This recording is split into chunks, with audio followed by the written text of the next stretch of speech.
Fala, Joe! Beleza? Ó, mais um call aqui. Hoje estamos com um cara de finanças. Ainda está rolando a quarentena, isolamento social por conta do coronavírus. Aproveita a quarentena para você se qualificar. Supercarreira.com.br. Curso a partir de R$10, Joe. Incrível, beleza? Então, cara, não perca o final dessa entrevista.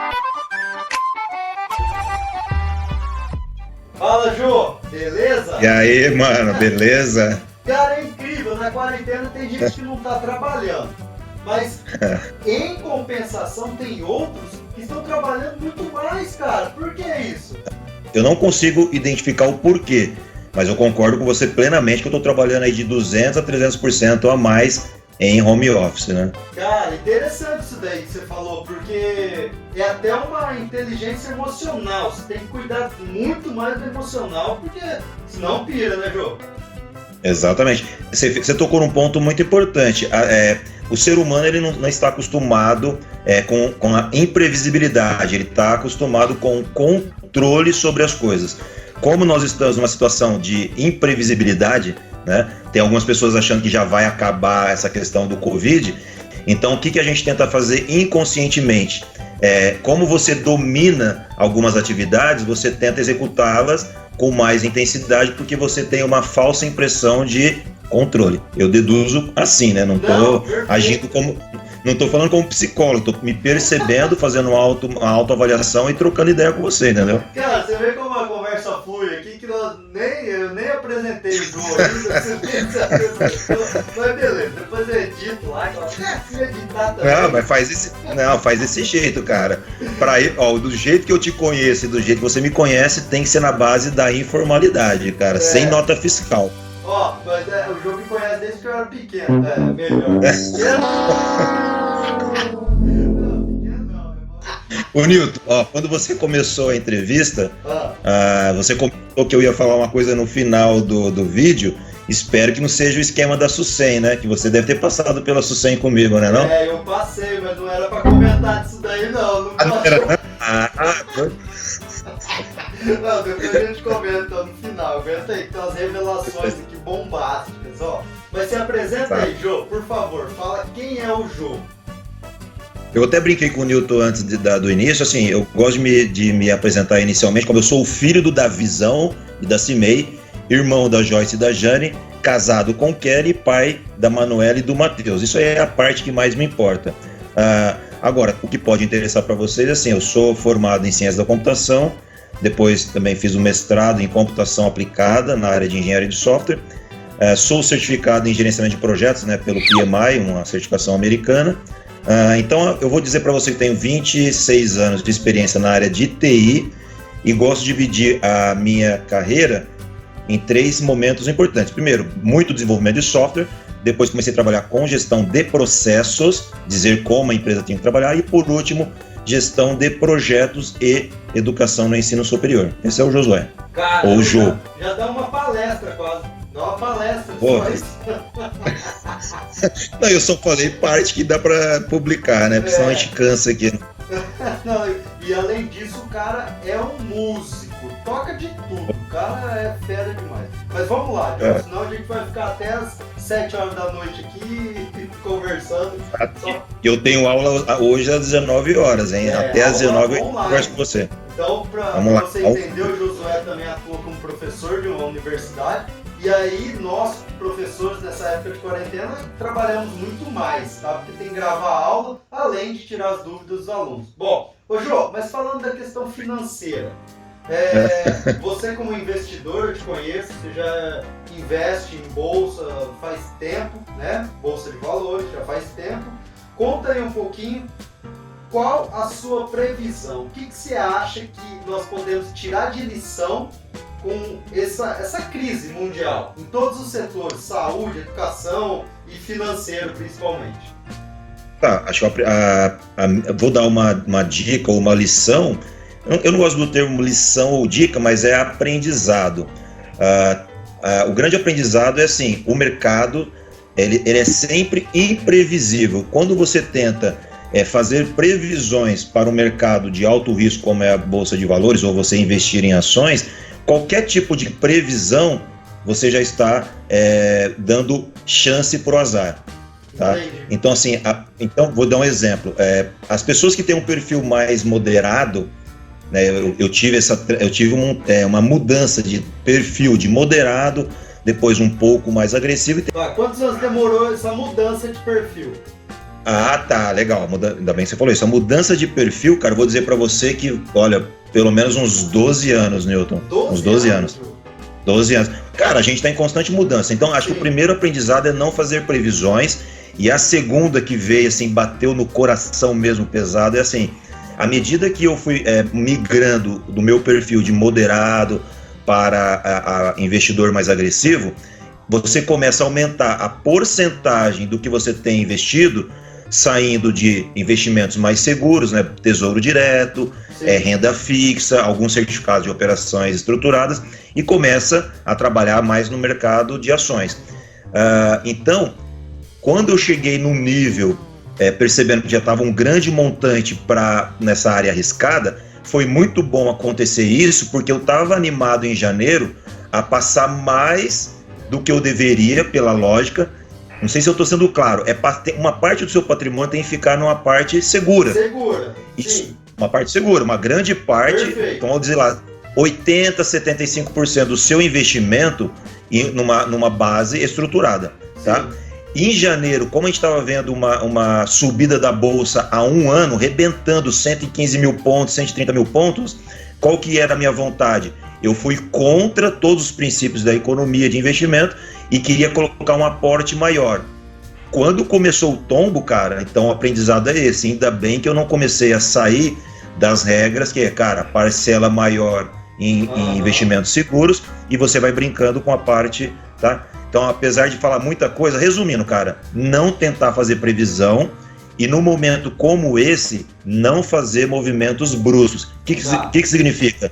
Não mexer. Não mexer. Cara, se eu te falar que eu devo ter perdido aí uns 70, 75 mil reais em menos de um mês, então o que seria o normal de uma pessoa que ainda é inexperiente no mercado de ações ou na bolsa? O cara sai correndo. Entendi. Né? Então, quando eu falo, primeiro, não faça previsões, mas no momento de volatilidade, mantenha a sua posição, entendeu? Para mim, esse é o maior aprendizado.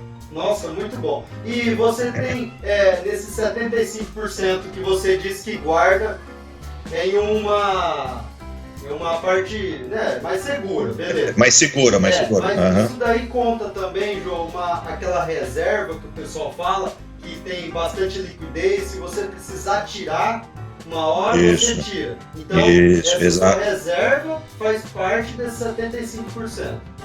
Exato.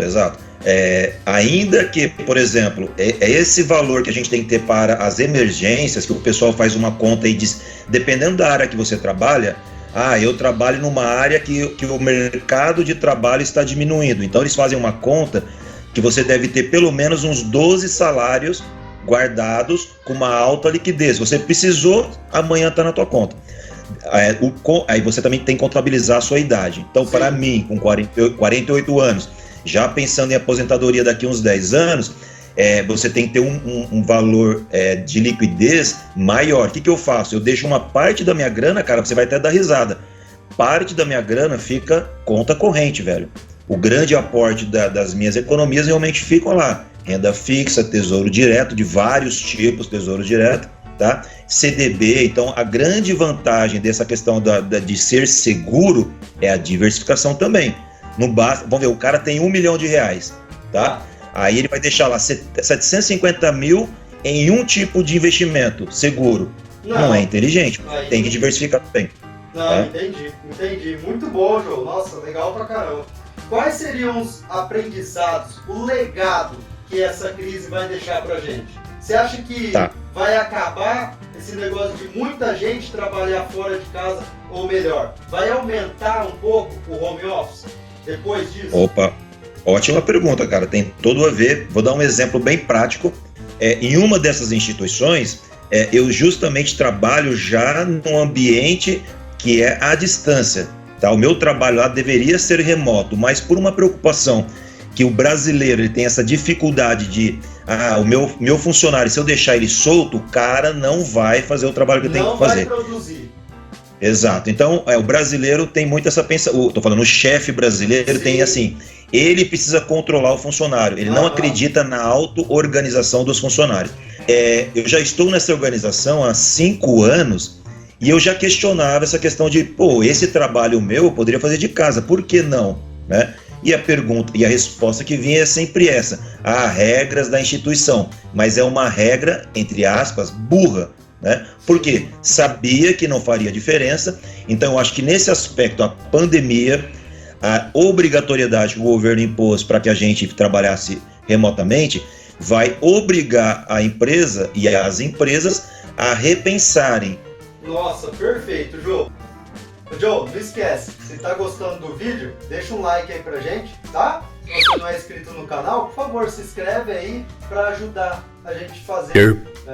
Não consegue, né? Ó, não esquece, se inscreve no canal, tá? Ativa o sininho das notificações. Se você tá gostando do vídeo, deixa um like aí pra gente e eu vou fazer aquela perguntinha. Bom, ô Jô, Oi. eu ouvi dizer que algumas profissões, alguns cursos superiores, o que o aluno está aprendendo hoje na faculdade, ele de repente já nem vai usar mais na sua profissão. Como que você acha disso? Cara, ótima pergunta, Newton. Até vou generalizar. Geralmente os alunos entendem que aquilo que está sendo ensinado na faculdade, será que isso eu realmente vou encontrar no mercado de trabalho? Eu vou ser cobrado disso? Depende vamos falar principalmente de áreas que envolvem tecnologia da informação. Sim. Vocês sabem que a tecnologia da informação, você aprendeu algo, daqui 6 meses aquilo lá está totalmente desatualizado. Tá? Exatamente. Então o que eu digo? Para você se preparar para o século XXI, vou deixar uma diquinha para vocês aí no canal do Coloque Joe, é o quê? Legal. Presta atenção. Procura por quais são as competências do século XXI. Por exemplo, autodireção. Para de depender de apenas um professor, um consultor, um coach direcionar a sua vida. Você tem que assumir a responsabilidade da sua carreira, entender através das experiências que você tem o que você aprendeu, onde eu errei, para mapear os seus próximos passos, tá? Então, autodireção, autodidata, soft skills, que é comunicação, resolver problemas, saber trabalhar em equipe, depende de você se adaptar, acreditando que se eu não correr atrás, eu me desatualizo em menos de 6 meses.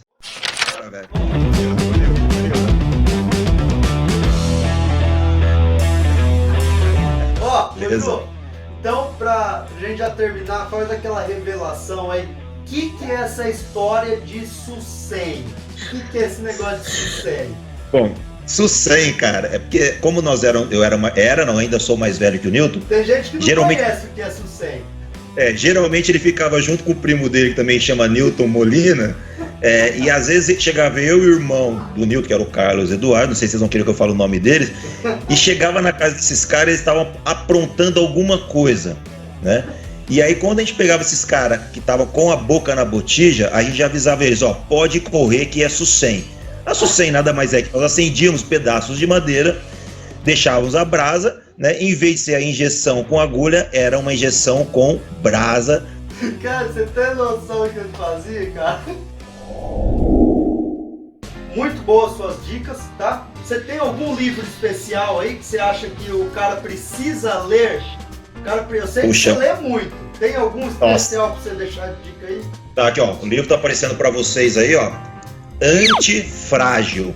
Cara, é de um escritor aí que o bicho é animal. A parte principal desse livro que parece esse termo antifrágil? Eu não quero ser frágil em relação às situações do mundo. O antifrágil é aquele que usa os problemas que acontecem para se fortalecer. Não é só o resiliente. Além de sofrer impactos, ele consegue crescer mais. Olha o nome dele aqui, coisas que se beneficiam com o caos. Nós vivemos em caos. No caos é que a gente pode se tornar melhor. Exatamente, Muito exatamente. bom. Então tá, Joy. Falou, Jô. Até o próximo vídeo. Um abração, Jô. Falou, Newton, sucesso. Valeu. Bate-papo de boteco mesmo, né, cara? Foi.